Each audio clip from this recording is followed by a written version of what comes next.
तो मेरे प्यारे दोस्तों, विद्यार्थियों, आप लोग को मेरे YouTube चैनल और Facebook पेज गणित की दुनिया में आप लोग को स्वागत है।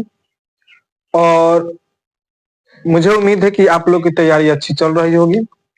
लेकिन अभी कुछ ऐसा ट्रेंड है कि मैथ के बहुत सारे टीचर है, लेकिन मैथ में ही लड़का लोग को बहुत क्रश लगता है और लड़का लोग मैथ में भी बहुत फेल कर देता है।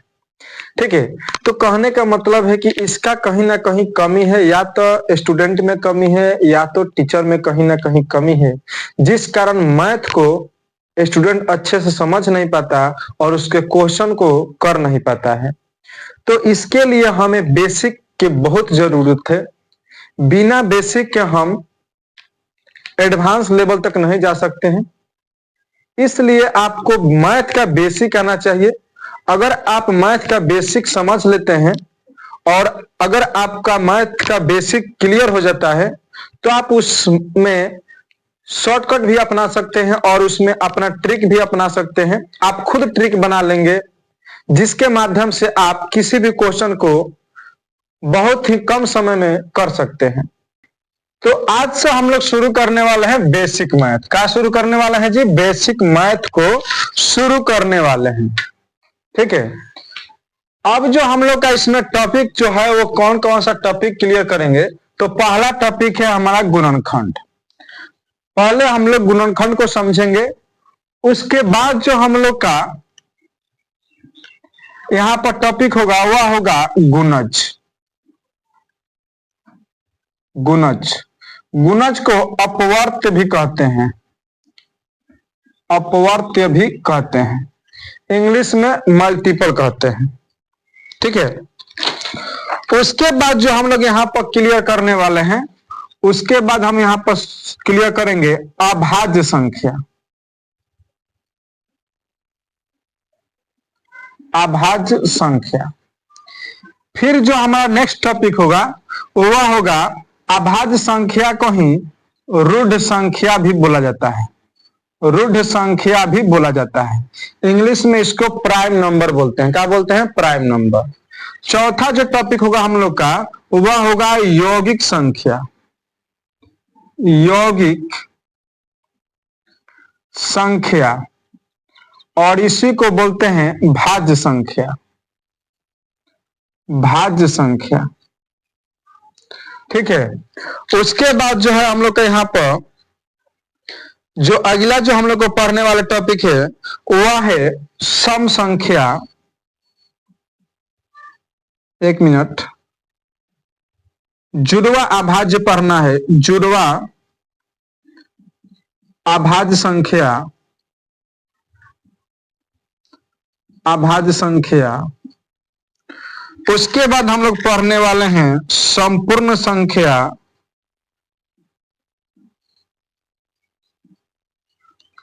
उसके बाद जो हम लोग पढ़ने वाले हैं वह है सम संख्या।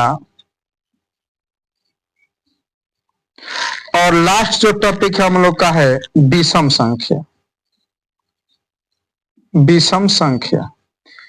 इतने सारे टॉपिक आज हम लोग क्लियर करेंगे। ठीक है, जो भी पढ़ा रहे हैं उसको ध्यान पूर्वक आप लोग पढ़िए, अच्छा से नोट्स बनाइए और बेसिक मैथ क्लियर करिए। उसके बाद जो हम लोग आप लोग को एडवांस मैथ पढ़ाएंगे, जो एडवांस पढ़ाएंगे उसमें आप लोग को ये बहुत हेल्प करेगा। ठीक है, तो चलिए हम लोग पहले पढ़ते हैं गुणनखंड क्या होता है। गुणनखंड जो है उसको इंग्लिश में बोलते हैं फैक्टर। ठीक है, तो पहले हम लोग समझेंगे गुणनखंड को।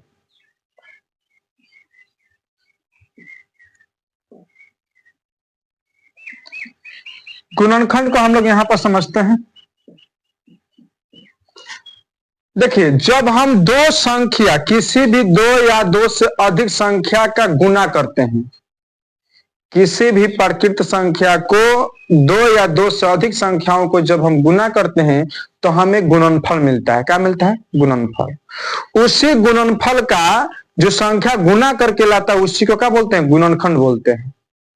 नहीं समझ में आया होगा, फिर से समझाते हैं, आप लोग को समझेंगे। जैसे मान लीजिए कि यहां पर 2 है और यहां पर 3 है, दोनों को गुना करेंगे तो क्या मिलेगा? हमको 6 मिलेगा। तो 2 और 3 को गुना किए तो गुना करने के बाद क्या आया 6। तो 6 जो संख्या है इसका गुणनखंड 3 होगा और इसका गुणनखंड 2 होगा। यानी कि इसमें पूछा जाए कि 6 का गुणनखंड कौन है, 3 है, और 6 का गुणनखंड कौन है, 2 है। ठीक है। फिर एक और एग्जांपल समझ, जैसे मान लीजिए 4 है और यहाँ पर 5 है, गुना करेंगे तो कितना आएगा, 20 आएगा। गुणनफल आ गया हमारा 20। तो 20 का जो यहाँ पर फैक्टर हुआ 5 और 20 का जो फैक्टर हुआ 4। यानी कि 20 का फैक्टर 5 भी होगा और 4 भी होगा। अब जैसे मान लीजिए यहाँ पर 2 है, 3 है, 4 है, गुना करेंगे तो कितना आएगा, देखिए तो 2 3 6, 6 में 4 से गुना करेंगे तो 24। तो 24 का जो फैक्टर होगा वह 4 भी होगा, 3 भी होगा और 2 भी होगा। ठीक है। तो ये जो संख्या है हमारा क्या है, 24 का गुणनखंड कहलाएगा। अब इसमें एक खास प्रॉपर्टीज का होता है, उसको समझेंगे। जैसे मान लीजिए 24 का गुणनखंड जो यहाँ पर है, मान लेते हैं 24 का गुणनखंड यहाँ पर क्या क्या आएगा, तो 1 से भाग लगेगा इसमें, तो 24 का गुणनखंड होगा। 2 से भी, 3 से भी, 4 से भी, 6 से, 12 से, 24 से। 24 का ये सभी जो है क्या कहलाएगा, गुणनखंड कहलाएगा। क्यों कहलाएगा, क्योंकि 24 में इन सभी संख्या से भाग लगेगा। 8 छोड़ दिए हैं, 8 छोड़ दिए हैं। ठीक है। 1 2 3 4 6 8 12 24। तो ये सभी संख्या से 24 में भाग लगेगा।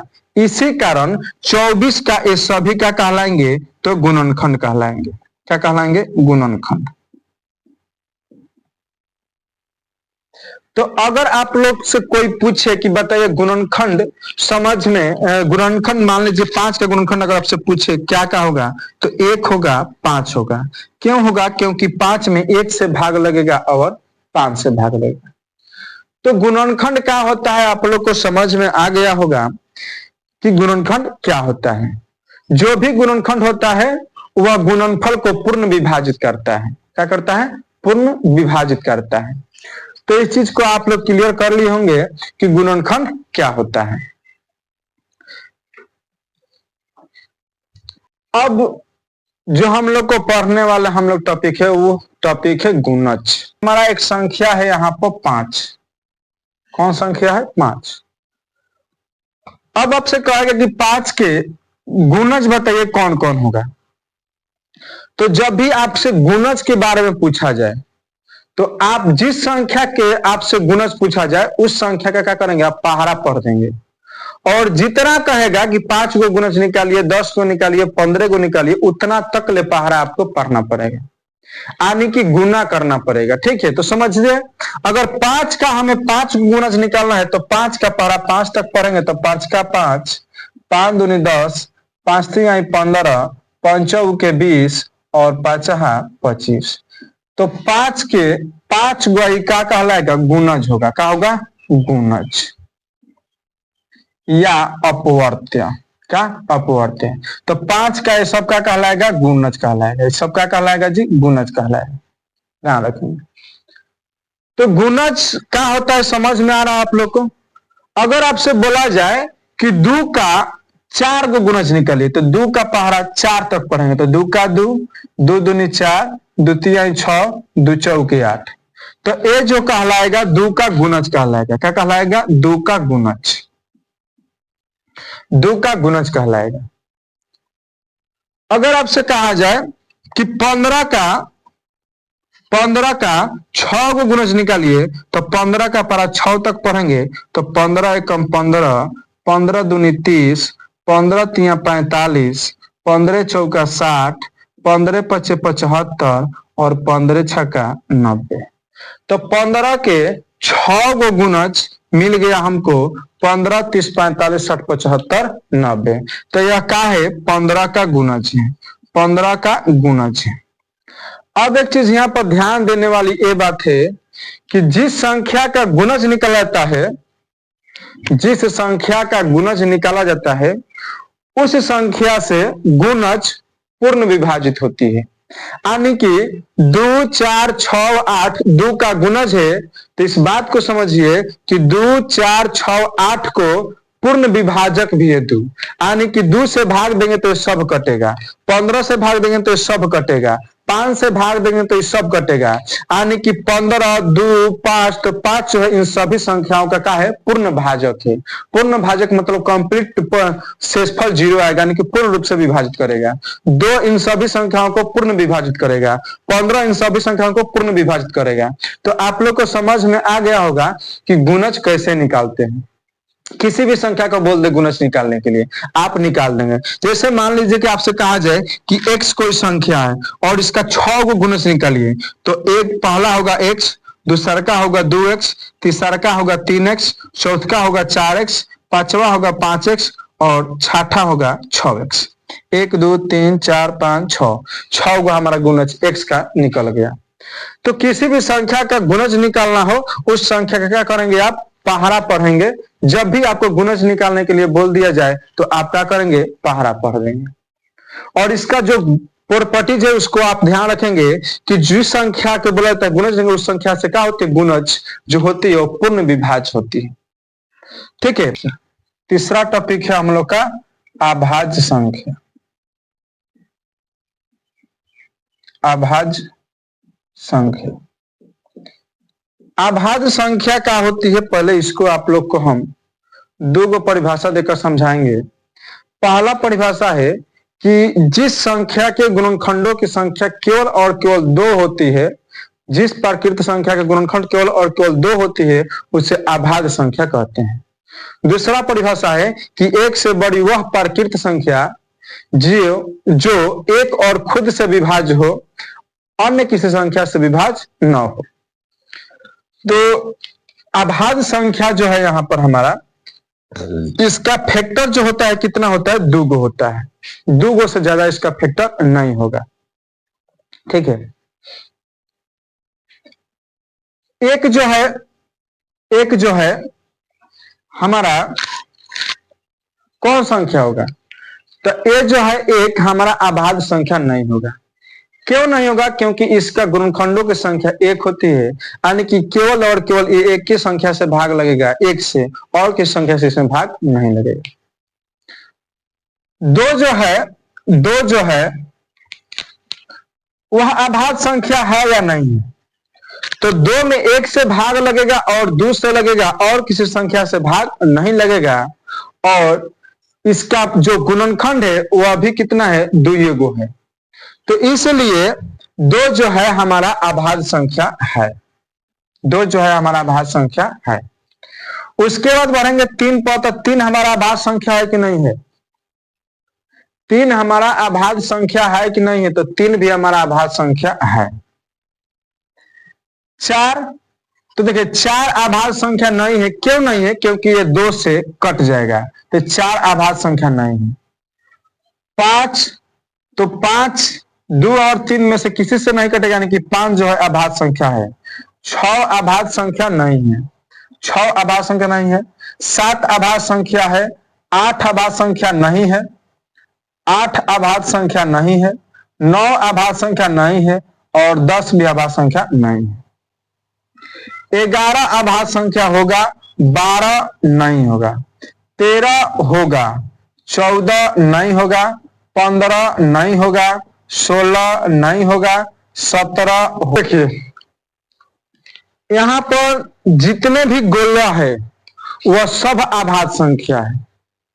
1 2 3 4 5 6 7 8 9 10 11 12 13 14 15 16 17 18 19 20 21 22 23 24 25। तो 1 से लेके 100 तक में, 1 से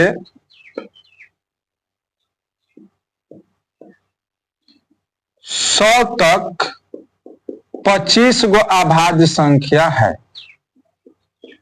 25 गो अभाज्य संख्या है। और एक चीज आप लोग को हम बता देते हैं यहां पर ये जो विधि है 1 से 100 तक के अभाज्य संख्या को निकालने के लिए, इस विधि को कहा जाता है इरेटोस्थनीज की छलनी विधि। इरेटोस्थनीज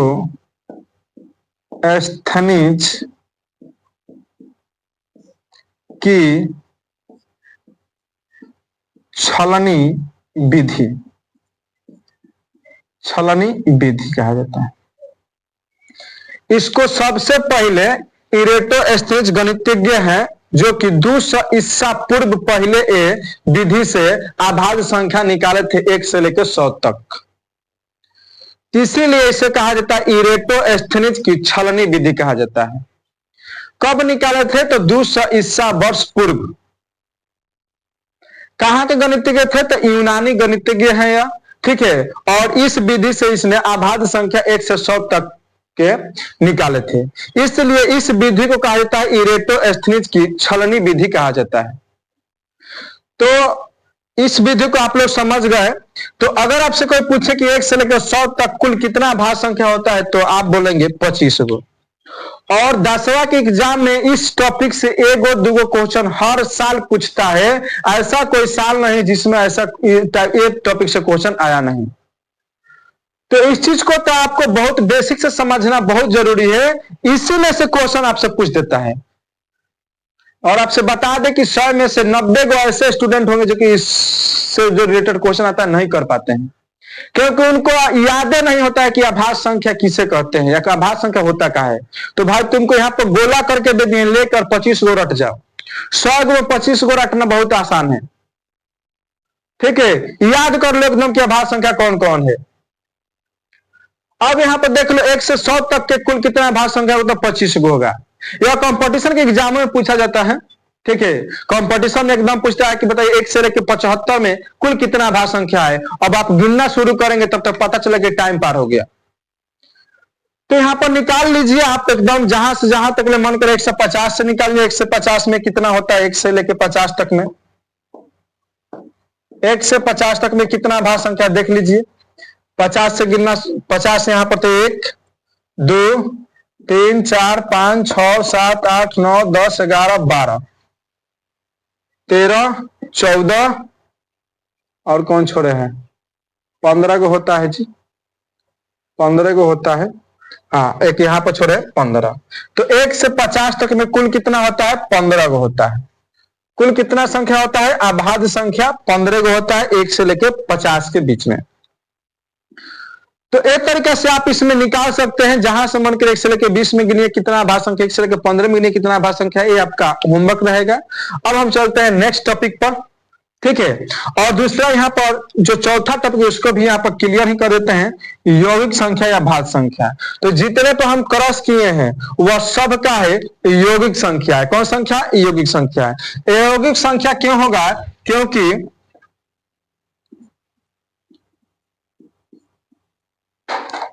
यौगिक संख्या एक से बड़ी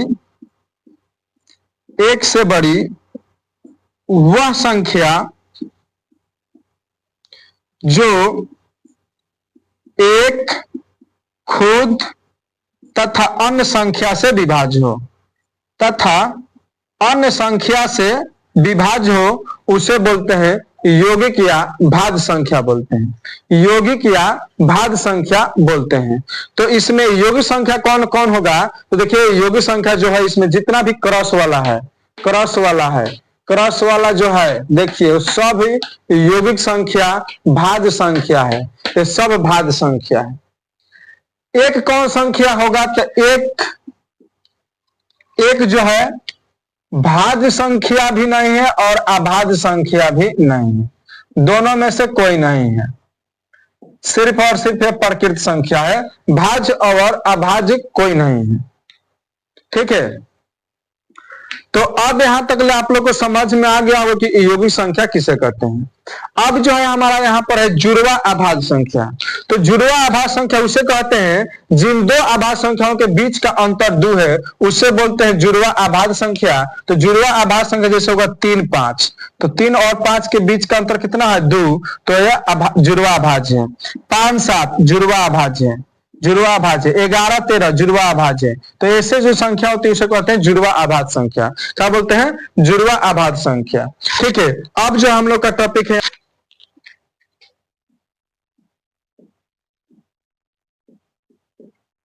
संपूर्ण संख्या, परफेक्ट नंबर। परफेक्ट नंबर क्या होती है? तो जैसे देखिए यहां पर 5 है, 5 है, तो 5 का फैक्टर क्या क्या होगा? तो 5 के फैक्टर 1 होगा और 5 होगा।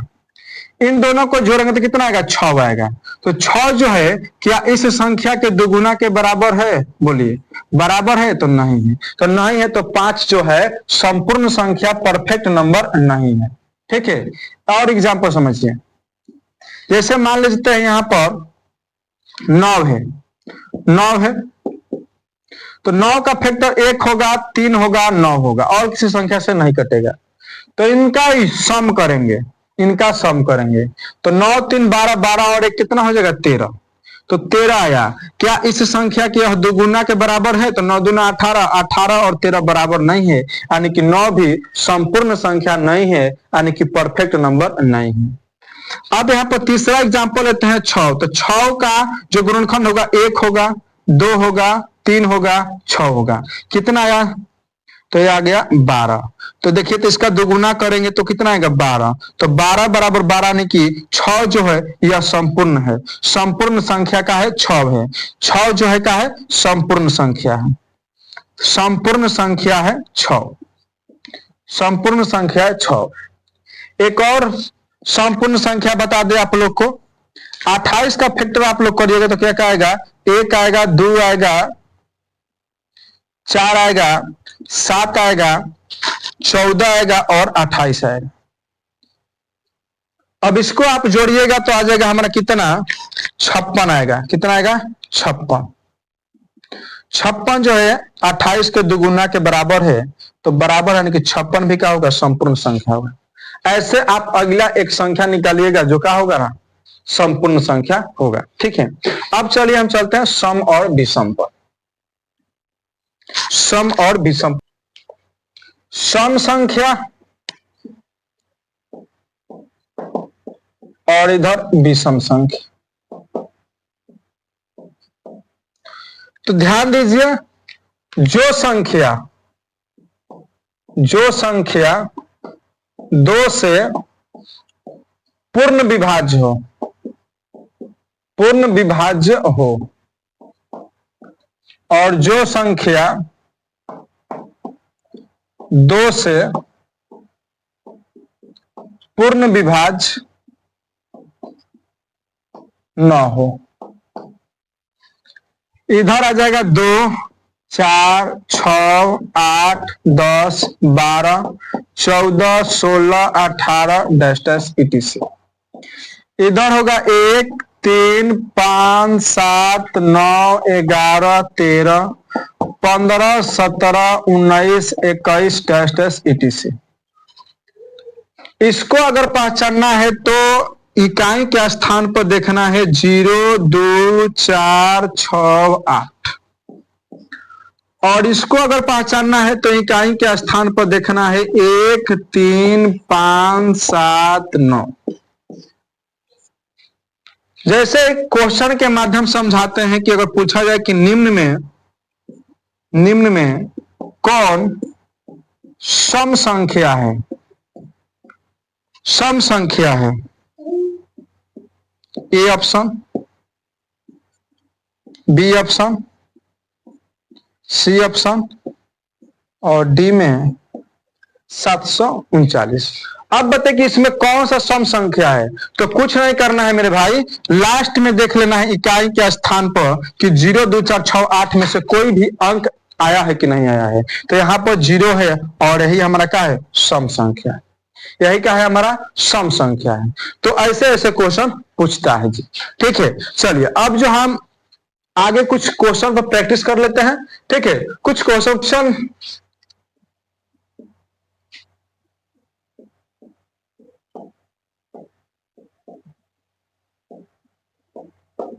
सम आभाज्य संख्या कौन होती है? बताइए, सम आभाज्य संख्या कौन होती है? तो एक चीज आप लोग कान खोल कर सुन लेंगे कि दुनिया के मात्र एक संख्या है जो कि 2 है, कि वह सम भी है और अभाज्य भी है। और कि सम अभाज्य संख्या कौन होती है? 2 होती है। आपसे पूछा जाए कि सबसे छोटी अभाज्य संख्या कौन है, बताइए सबसे छोटी अभाज्य संख्या कौन होगी? तो सबसे छोटी अभाज्य संख्या जो होगी वह कौन होगी? 2 होगी। आपसे क्वेश्चन पूछा जाए कि सबसे छोटी विषम अभाज्य संख्या कौन है? विषम अभाज्य संख्या कौन है? तो आपका आंसर क्या होगा? आपका आंसर होना चाहिए 3। ठीक है। अगर आपसे पूछा जाए कि सबसे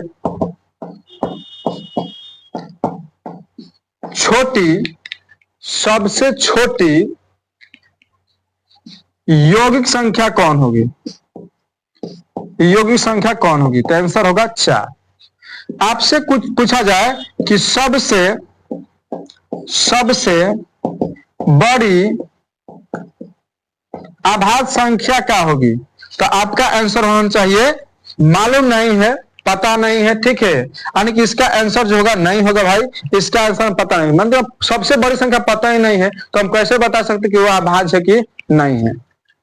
आपसे क्वेश्चन पूछा जाए कि सबसे बड़ी भाज्य संख्या कौन है?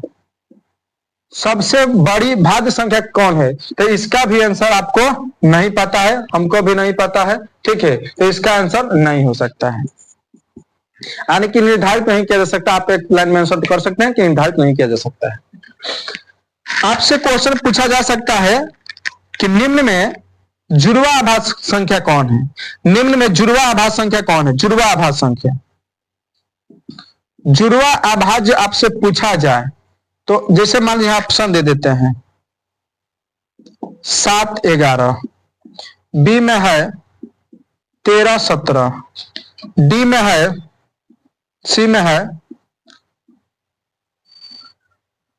11 13 और डी में है 17 23। अब बताइए कि इसमें कौन जुड़वा अभाज्य संख्या है? तो इसमें जुड़वा अभाज्य चेक करना है तो अंतर निकालो भाई। अंतर जहां 2 मिल गया वहीं पर हमारा आंसर मिल गया। तो आंसर यहाँ पर है 11 13। 13 में से 11 घटाएंगे 2, तो जुड़वा अभाज्य संख्या कौन है पता चल गया। आपसे क्वेश्चन पूछा जा सकता है कि निम्न में कौन संपूर्ण संख्या है? ऑप्शन रहेगा 2, बी में 3, सी में 4 और डी में 6। तो आपका आंसर होना चाहिए 6। निम्न में कौन संपूर्ण संख्या? तो आंसर क्या होगा 6। अब इससे थोड़ा सा बड़ा क्वेश्चन करेगा तो कहेगा निम्न में कौन अभाज्य संख्या है? तो निम्न में कौन अभाज्य संख्या? ऑप्शन यहां पर रहेगा 87, बी में 91, सी में 89 और डी में 96। आंसर क्या होगा बताइए? यहां पर आंसर क्या होगा जो कि निम्न में कौन अभाज्य संख्या है? बोलिए। तो निम्न में अभाज्य संख्या होगा हमारा 89। 89 जो है हमारा क्या है? अभाज्य संख्या। तो यहां से क्वेश्चन पूछ सकता है कि निम्न में कौन अभाज्य संख्या नहीं है? ऑप्शन नंबर दे देगा यहां पर 87, बी में दे देगा यहां पर 89, सी में देगा 97 और डी में देगा यहां पर 17। तो बताइए इसमें कौन सा जो संख्या है कि अभाज्य संख्या नहीं है? अभाज्य संख्या नहीं है, बोलिए इसमें कौन संख्या है जो कि अभाज्य संख्या नहीं है? तो आंसर होगा हमारा 87। अभाज्य संख्या नहीं है, वो भाज्य संख्या है। तो एक तरीका से आपसे क्वेश्चन पूछा जाएगा और इसी के बाद हम आपसे मिलेंगे विभाज्यता के रूल लेकर नेक्स्ट वीडियो में। तब तक इस वीडियो को आप लोग ज्यादा से ज्यादा शेयर करें और उस विद्यार्थी के पास इस वीडियो को भेजिए जिसका मैथ बहुत कमजोर है या मैथ में कमजोर होने के कारण क्रश लग गया है, तो उसके लिए रामबाण साबित होगा। ठीक है, तो आप लोग से विनती है, रिक्वेस्ट है हमारा कि मेरा यूट्यूब चैनल जो है गणित की दुनिया और फेसबुक पेज जो है गणित की दुनिया, दोनों को आप लोग सब्सक्राइब और फॉलो करें और अपना प्यार हमें दीजिए ताकि हम भी कुछ सिखा पाए। ठीक है, यानी कि जो स्टूडेंट क्रश लग रहा है मैथ में जिसका, वो ऐसा ना हो, वो भी मैथ में अच्छे नंबर लेकर पास हो। ठीक है, तो इसी के लिए जो है हमारा